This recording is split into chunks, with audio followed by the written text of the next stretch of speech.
Olá pessoal, boa noite a todos. Começamos agora mais um tópico da nossa aula, nossa disciplina de engenharia de software.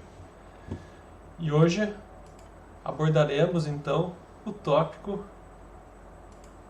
de integração contínua. Então hoje nesse tópico a gente vai trabalhar sobre como fazer integração contínua, implantação contínua e como isso tudo se encaixa dentro do nosso arcabouço aqui de engenharia de software. Então, comecemos então nosso tópico, vamos lançar o material. E pensando no arcabouço, ou seja, onde que nós nos encaixamos aqui dentro do que a gente organiza como engenharia de software, do processo de engenharia de software, que hoje vamos tratar está relacionado com os processos de transição e os processos de operação. Tá? Então a gente tem esses dois processos relacionados aqui no nosso assunto de hoje. Mas o que são esses processos? Qual a relevância deles para nós dentro de engenharia de software? Porque até agora a gente já viu, né, dos processos técnicos, basicamente todos que a gente está acostumado a ver. Nós olhamos requisitos do software, a gente viu o projeto, termos de arquitetura e design, a gente trabalhou em implementação, né?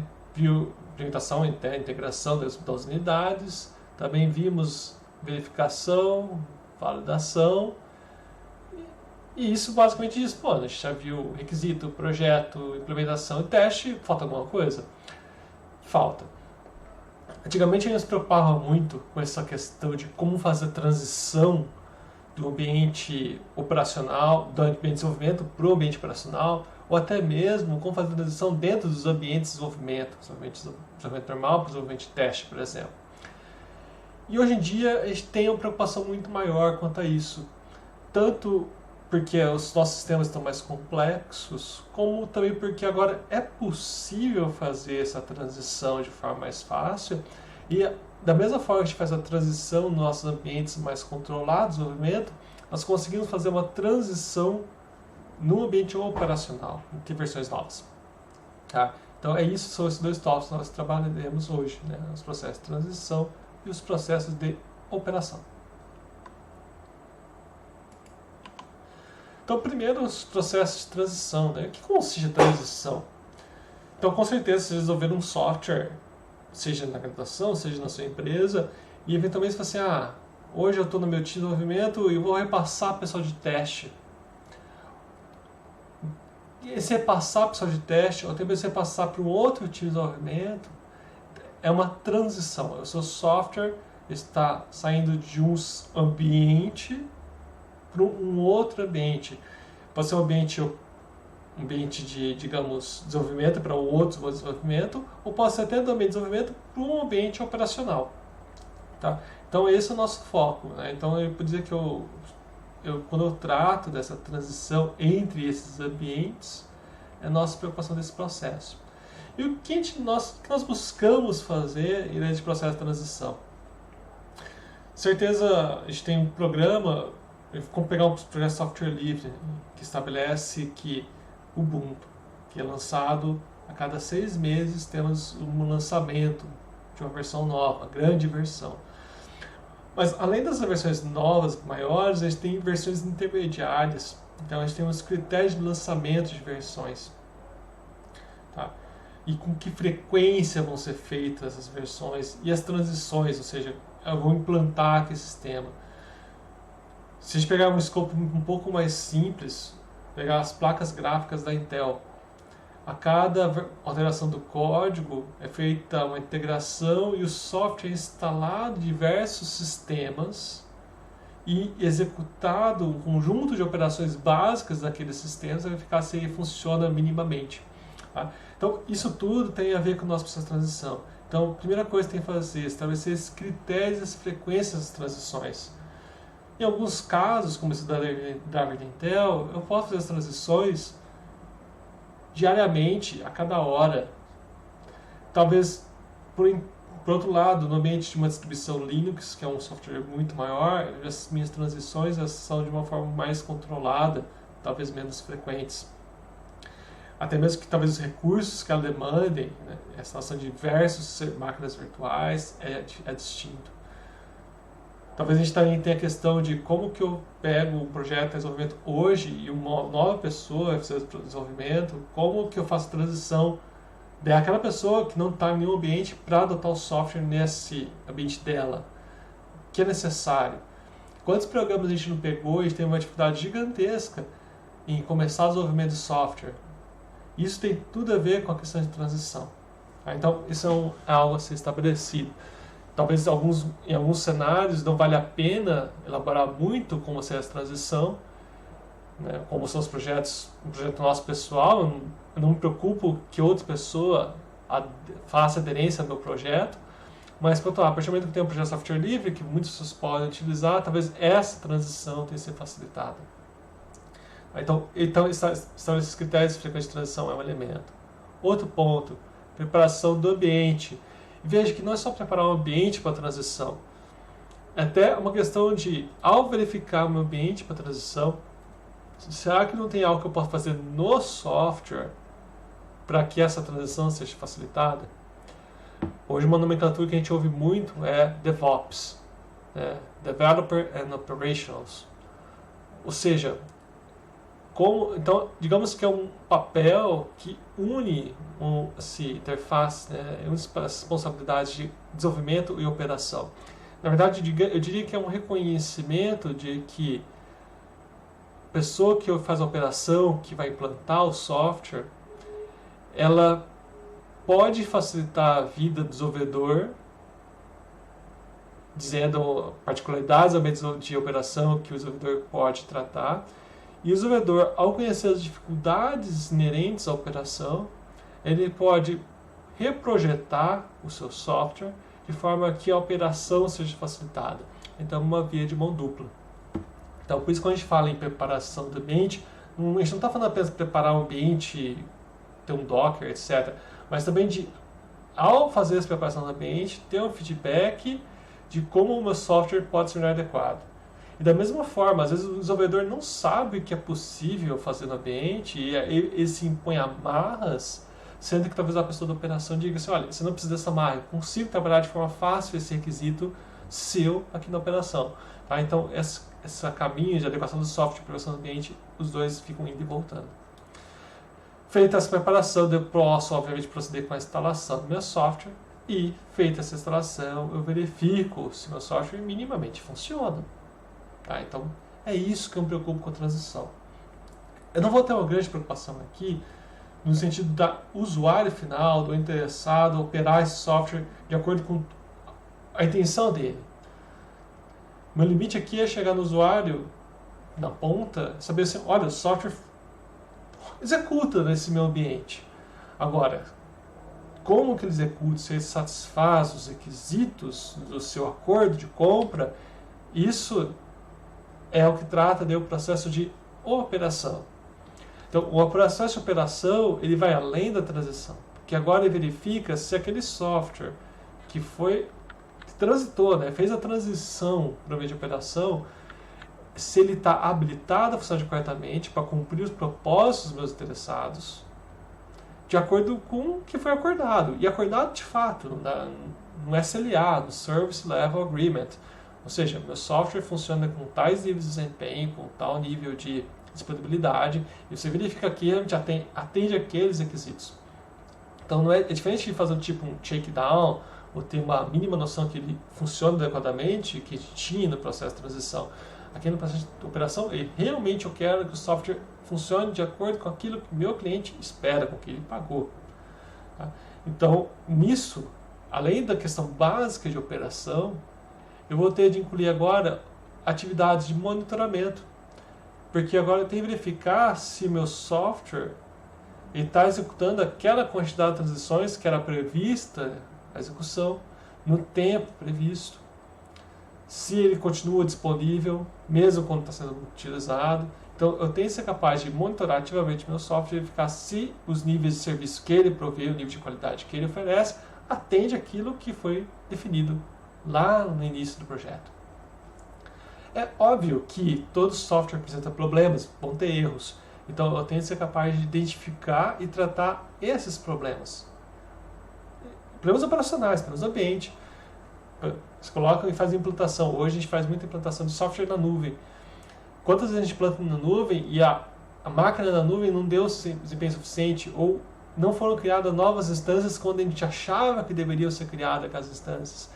Então, eu tenho que identificar essas anomalias, essas violações dos meus termos de serviço para poder tomar ações corretivas, como saná-las, porque, afinal das contas, eu quero cumprir aquilo que foi acordado entre as partes.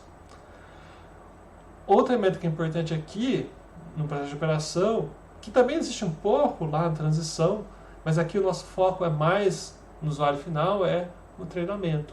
Então, as pessoas vão utilizar o software e estar totalmente treinadas para utilizá-lo de acordo com o que é necessário, com o que é esperado. Tem algumas coisas que talvez não dependem do software para atender os termos acordados. Talvez dependa que tenha um treinamento satisfatório. A pessoa tem que saber usar o software para que ele tenha seu desempenho adequado. E também temos a questão de suporte, porque obviamente vão ter dúvidas, vão ter erros que têm que ser relatados. Então o suporte está ali para isso. Ou seja, como que eu... Obviamente já tenho a parte ativa de monitoramento e identificação de anomalias, mas meu usuário também vai relatar problemas e isso tem que ser repassado para alguém. Então o suporte vai ser o meio que eu vou poder repassar depois para os times de desenvolvimento dentro dos processos de manutenção para arrumar aquele programa ou planejar uma melhoria ou para adaptá-lo para um novo ambiente. Então, esses são os dois grupos processos, os processos de operação e os processos de transição. Dentro desse escopo, então, agora concretamente, a gente vai ver as práticas mais comuns na engenharia de software para isso. Algo que tem muito em voga atualmente, na verdade há algum tempo, é a integração contínua. Ou seja, a nossa capacidade de periodicamente executar, né, a construção do meu software, e não apenas a construção, mas também o teste do meu software. Isso de uma forma automática. Então, na aula sobre construção, na implementação, eu abordei a questão de projetos, numa atividade de projetos que fazem uma integração contínua, ou seja, que eles fazem o build do software a cada commit, e eles fazem um conjunto de verificações, provavelmente relacionadas no teste de software.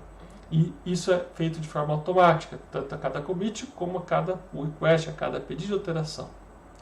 Então veja que isso é uma realidade, mas a integração contínua ela está restrita ao ambiente de desenvolvimento.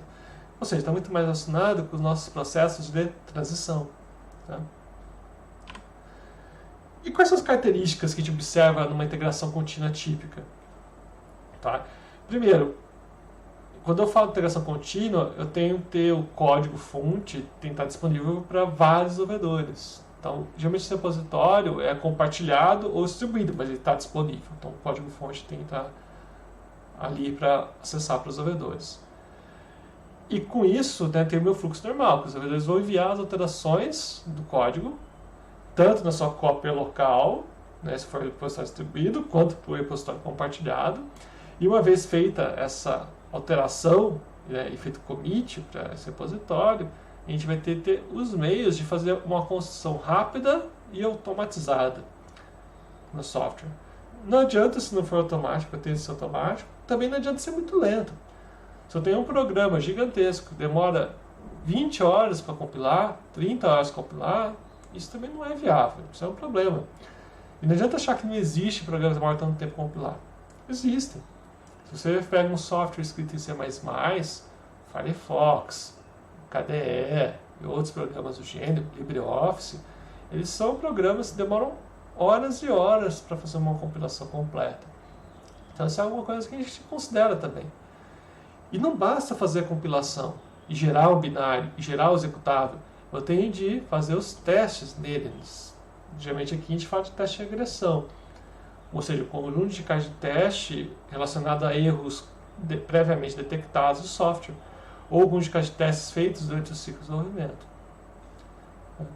Isso aqui esses testes da construção, eles têm que ser realizados tanto na máquina do desenvolvedor, óbvio que vai fazer isso na máquina, mas principalmente numa máquina ou serviço dedicado para isso, que não depende. E veja, e a cada vez que você executa isso nessa máquina ou serviço dedicado para integração, principalmente hoje que a gente usa máquinas virtuais, basicamente é um processo de transição, uma transição do ambiente do desenvolvedor, que lá ele testou e funcionou, e vai fazer transição agora para um ambiente de verificação compartilhado desse servidor, vai verificar se lá as coisas acontecem de acordo com o esperado.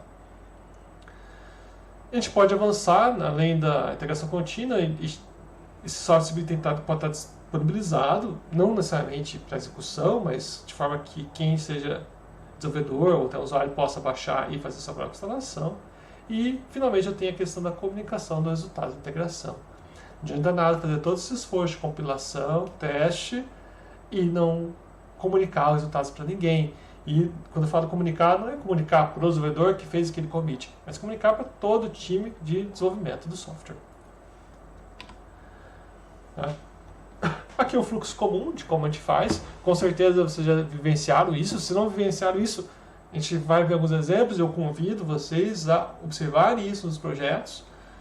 Então, geralmente o meu desenvolvedor, você mesmo, pode ser, vai desenvolver um código, né? Então vai fazer um checkout do repositório de um projeto, software. Então vai lá no GitHub, faz um fork, e clona o repositório para o seu computador. Você vai fazer o seu conjunto de alterações diárias na sua máquina. Concluir a atividade que tinha de fazer. Obviamente, você vai executar os casos de teste, vai fazer o commit no seu repositório e vai aguardar o resultado da integração. E aqui talvez você já suba, faça o push para o repositório central ou o pull request, muito mais provável. E ao fazer o push ou fazer o pull request, o servidor, né, serviço de integração, a gente vai ver alguns exemplos, você tem a Travis e o GitHub Actions, por exemplo.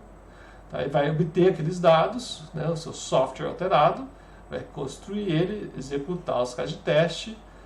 Geralmente é disponibilizado todo o registro da execução, inclusive os resultados binários, e vai avisar se isso foi bem-sucedido ou falhou aquele processo. Então, diversos projetos lá do GitHub, você vê um rótulozinho verde, que é se o build foi successful ou não. É justamente isso, é o resultado desse processo de integração contínua. Qual a vantagem que a gente tem ao fazer esse processo? Que vai ser tão simples. Tá? Primeiro, a gente tem uma redução do tempo e custo, né, para a disponibilização dessas alterações do software. Então, algo que seria difícil de testar, veja, às vezes alguns testes são rápidos que está na sua máquina, mas tem testes que exigem uma configuração mais sofisticada, e esse servidor específico para integração contínua, ele tem esses recursos. Então, coisas que você não poderia fazer na sua máquina, agora você pode. Você nem precisa ter uma máquina de um tão forte, né, tão bom desempenho para fazer, para ter as vantagens da integração contínua. Tá? Os desenvolvedores, no geral, vão ter uma resposta mais rápida do que está acontecendo no processo de desenvolvimento. Isso é importante, porque a gente tem que ter uma transparência. Se a gente quer que os desenvolvedores criem um sentimento de propriedade do software, eles precisam ter uma ideia do estado da qualidade geral do software. E essa pressão, essa transparência, ela acaba levando os desenvolvedores a produzir um software melhor. Eles vão ficar mais atentos com a questão de qualidade. E, no final das contas, isso acaba reduzindo o esforço para a engenharia de software. A partir do momento que eu tenho um software com mais qualidade, que o desenvolvedor tem que gastar menos tempo com as particularidades desses testes da integração contínua, é mais tempo que ele ganha para fazer trabalho útil. Então, eu tenho um melhor desempenho das atividades de software como um todo. Então, no geral, a gente pode dizer que a integração contínua é uma atividade vantajosa. Mas a gente não precisa parar na integração contínua. Nós podemos avançar para implantação contínua. E aqui relacionado não apenas com o processo de transição, mas com, pelo menos, uma parte inicial do meu processo de operação. Que agora não apenas eu consigo construir e testar o meu software, mas como eu também consigo agora entregar frequentemente funcionalidades de software para o cliente. Então agora, ao invés de o meu cliente ter de esperar o lançamento de software muito tempo, porque era difícil homologar com as alterações, Agora, com implantação contínua, eu consigo fazer isso, e não apenas eu consigo fazer isso de uma forma segura, como eu consigo otimizar os meus processos para se beneficiar disso.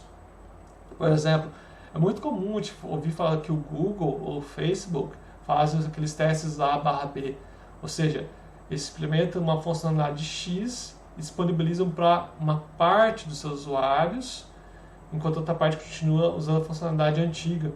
E depois verificam qual foi a receptividade. Isso é totalmente relacionado com a implantação contínua. Eles só conseguem fazer isso porque aquela alteração proposta, eles conseguem fazer a implantação e disponibilização para um grupo de usuários, garantindo uma qualidade mínima, e verificando o sucesso ou não daquilo, eles conseguem implantar para os demais usuários, ou então retirar aquela alteração. Tá? Então ela expande, né? Então a integração contínua é óbvio que ela depende de tudo que a gente falou antes da integração contínua, então ela continua tendo que fazer a execução periódica automática da construção e o teste, mas ela vai um passo além, que é a implantação, o deployment do meu software.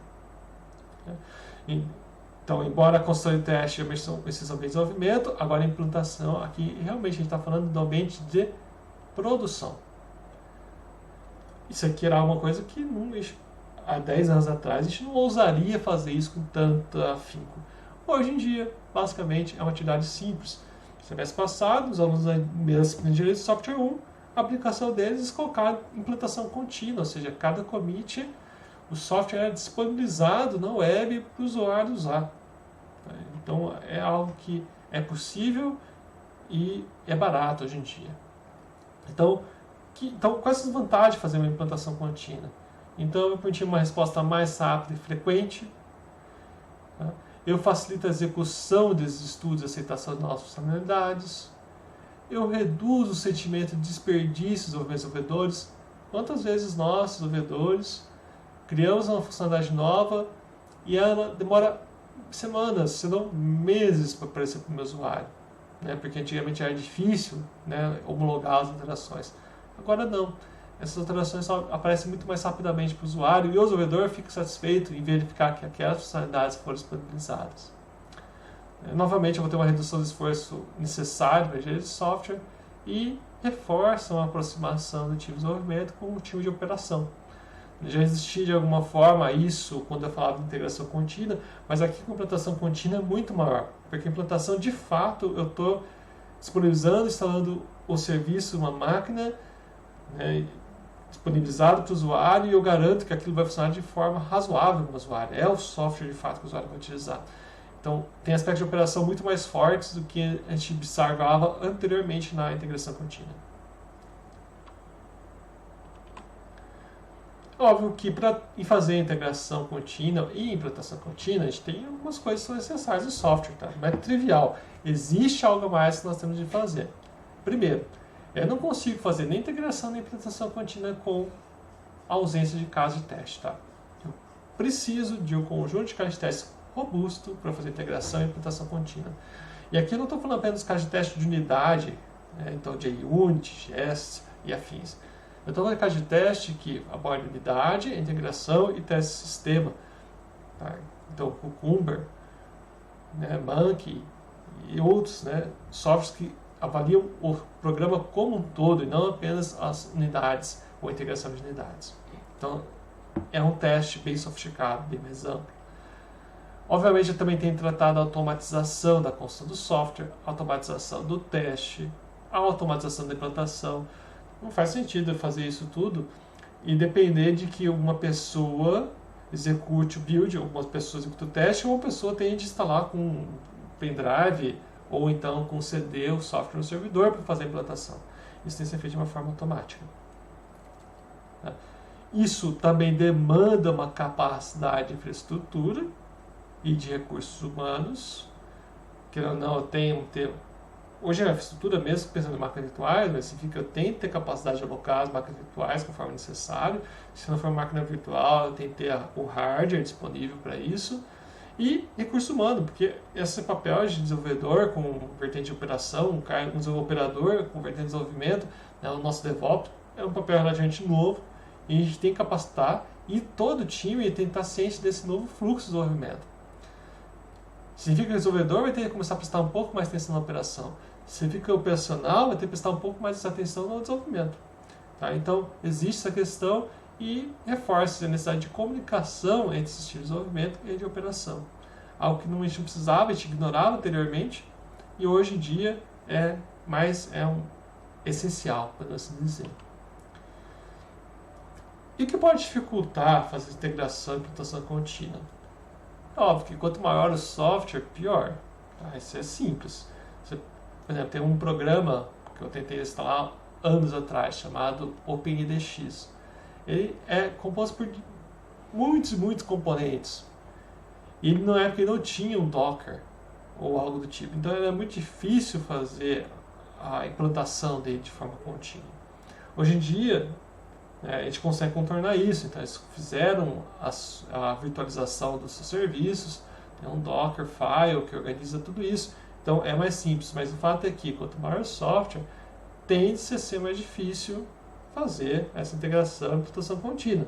Tanto pela complexidade do ambiente, ou até mesmo porque o software, se for muito grande, vai demorar muito a compilar, vai demorar muito a executar os casos de teste, e assim por diante. O tamanho da organização pode ser um problema. Então, quanto maior a organização, talvez mais burocrático seja para disponibilizar essas operações na nuvem. Existe muito receio, sempre que você comunica mais as coisas que acontecem, existe receio sobre essa comunicação, o efeito que ela pode ter. Então, organizações maiores, geralmente é mais complicado fazê-lo. A proporção de desenvolvedores e outros colaboradores na empresa também é um elemento. Então, às vezes, você tem muitos outros tipos de colaboradores na empresa que não seja desenvolvedor, pode ser um entrave. Por outro lado, se eu não tiver os outros colaboradores que são essenciais para o desenvolvimento acontecer nesse contexto, se não tiver DevOps, não tiver pessoas de operação capacitadas, também vai ser uma barreira. Arquitetura do software, pegar um programa que a gente chama monolítico, tá? Então monolítico ou monstrengo, esses blobs de código, que é uma coisa contínua, né? Ou seja, que você tem como separar as coisas, né? Um monstrinho ali. É óbvio que esse tipo de software é mais complicado de fazer integração e implantação contínua, por isso que muitas empresas elas estão migrando para arquiteturas de software mais modulares, arquiteturas baseadas em serviços, porque isso naturalmente torna mais fácil a integração e implantação contínua. Geralmente, quando a gente fala em implantação contínua, os casos de maior sucesso geralmente são software como serviço. Quando a gente pensar Google, Facebook, é isso que eles fazem. Eles prestam um serviço, né, que é por baixo um software que está executando. Né. Outra barreira é a forma de desenvolvimento. Então, até mesmo questões bem triviais, né, tipo, eu faço os commits no código principal ou faço ramificações. Não, as ramificações elas são ocultas dos mais desenvolvedores, elas dificultam um pouco a comunicação, e isso pode ser um problema quando a gente fala em integração contínua. Bom, como a gente pode medir o sucesso, né, de uma integração e implantação contínua? Primeira coisa, né, tem fazer coisas que gerem a necessidade das integrações e implantações contínuas, ou seja, commits, eu tenho que fazer alterações de código com alguma frequência. Eu posso também verificar quanto tempo demora para uma alteração de código se propagar. Então, a gente vai observar, por exemplo, tempo mínimo, tempo médio. Tá? Eu posso verificar quanto tempo demora para uma alteração do código chegar no código em execução, mas dentro do ambiente de desenvolvimento. Tempo de lançamento de uma nova versão. Então, todos aqui são indicadores do grau de sucesso de uma implantação e integração contínua. Por exemplo, esse artigo aqui foram analisadas algumas empresas finlandesas de software. Vários perfis, tá? Essas empresas que observaram, olha, o tempo mínimo, né, para uma alteração dela chegar ser disponibilizada para o usuário era 110 horas o tempo mínimo. Tá? A média, né? A média de tempo mínimo, 110 horas. E a média de tempo médio, 212 horas. Então, a gente pode ver aqui, né, o mínimo, então está aqui o valor, né? Então o tempo mínimo variou de muito pouco até os 220, que dá então a média de 110 horas, a mediana ficou um pouco mais para baixo. E a mesma coisa aqui, né? O tempo médio. Né? Então, Então, a média, o tempo médio aqui, né, 12 horas. Bom, tudo bem, então quer dizer que as empresas faziam de alguma forma integração e implantação contínua. Mas veja, tem vários níveis. Então, apenas uma empresa fazia isso de uma forma da forma que esperavam, né? Uma integração contínua automatizada. E para essa empresa específica, olha os tempos dela. O tempo mínimo, né? A alteração, como foi o mais rápido possível que foi pronto uma alteração e foi disponibilizada? 5 minutos. Na média, quanto tempo demorava feito commit para aquela alteração ser disponibilizada? 20 minutos. Veja, olha a diferença que pode ter para uma empresa. Né? Imagina que você contratou um software como serviço e você usa isso, né, no cotidiano, e você tem a diferença entre você ter disponível uma nova funcionalidade em 20 minutos e ter uma nova funcionalidade disponível em 212 horas. Ou seja, em uma delas demorou semanas para ser disponibilizada a funcionalidade nova. Na outra, você teve a disponibilidade quase imediatamente. Então, isso é óbvio que se traduz em quê? Em dinheiro. Para a empresa que contratou o serviço, isso representa dinheiro. E, obviamente, para a empresa que produz software com implantação contínua, para ela também significa mais dinheiro, porque um serviço melhor vai atrair mais empresas para trabalhar com ela. Além disso, quando você tem um feedback mais rápido das alterações, os nossos usuários ficam mais satisfeitos e acabam tendo menos erros de validação, ou seja, é benéfico para o desenvolvimento do software também. Tá? Bom, uma pergunta estranha aqui, quando não é necessário fazer integração contínua e implantação contínua? Olha, sinceramente, para integração contínua eu não consigo pensar em por que seria desnecessário. Tá? Acho que integração contínua é algo que sempre possível é desejável. Porque não adianta, é algo que você, como mesmo desenvolvedor na sua máquina, você faz isso com frequência. Então, ela não tem prejuízo em fazer integração contínua. Em compensação, a implantação contínua, nem sempre ela é desejável, ou possível até. Por exemplo, se é uma área muito regulamentada, por exemplo, a área médica, não tem como fazer a implantação contínua, não faz sentido. Um software de marca-passo, eu vou fazer a implantação contínua de um software de marca-passo? Não vou. Vou fazer a implantação contínua de uma alteração no sistema do SUS? Também não vou, porque se eu alterar um sistema desse continuamente, não tem como fazer o treinamento a tempo, vai ter implicações quanto a registro de informação. Um impacto negativo pode ser maior do que o impacto eventualmente positivo daquela alteração. Então, essas áreas muito regulamentadas, muito sensíveis, é difícil fazer implantação contínua. Outra coisa, talvez seja uma questão que o cliente não quer. Talvez o cliente, então, olha, eu fiz um treinamento disso aqui, eu estou feliz com o meu software, eu não quero a versão nova a todo momento, eu não quero surpresas. Então é um motivo também, né? O meu cliente não quer. E além disso, tem empresas que têm modelos de negócio que têm lançamentos periódicos, mas não necessariamente contínuo.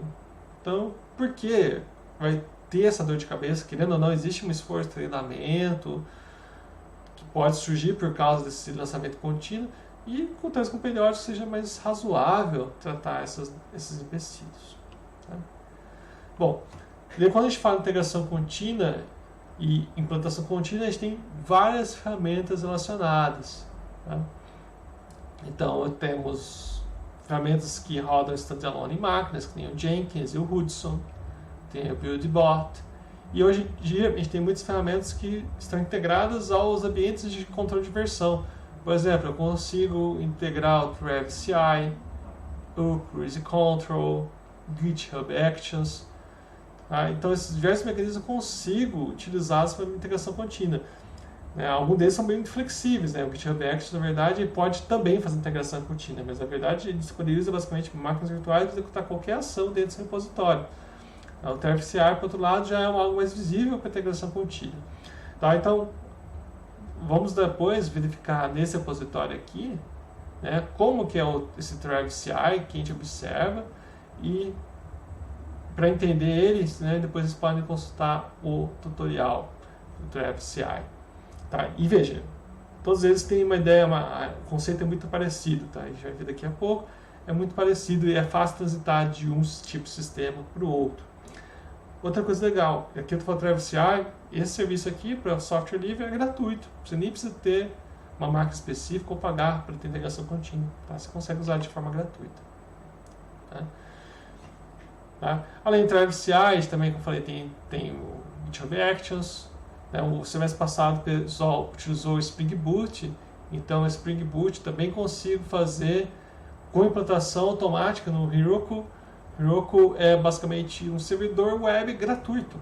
Tá? Óbvio que vai muito poder de processamento, a gente está falando de máquinas virtuais, 512 MB de RAM, mas são máquinas virtuais disponíveis gratuitamente que você consegue fazer implantação contínua nessas máquinas através da integração com o Travis CI ou GitHub Actions. Tá? Então veja, é algo que está ao alcance de todos nós hoje em dia. Tá? Óbvio que feita a integração contínua, a gente tem que lembrar que é importante fazer a comunicação dos resultados, então geralmente existe uma forma disso. Então, se a gente for pegar um projeto como o JBRF, ele vai mostrar então o resultado da integração contínua lá no seu página principal. Geralmente é uma anotação feita no README, que traz informação. Nós vimos nas aulas anteriores que nos pull requests a gente também tem resultado de integração contínua daquele pull request. Tem projetos que fazem não apenas a execução, integração e implantação contínua em um ambiente, mas em vários, né? Então, em build.kali.org é justamente nesse sentido. Tá? Ou seja, serviço de integração contínua que testa em vários ambientes, né? Navegadores Firefox fazem isso. Nós temos isso para aplicativos móveis. Tá? Então, a gente tem muitas soluções quanto a isso. Tá? Então, vamos parar aqui e em seguida teremos um vídeo sobre um exemplo de como é o Travis CI em um repositório de software. Bem, é isso por enquanto. Até mais, pessoal.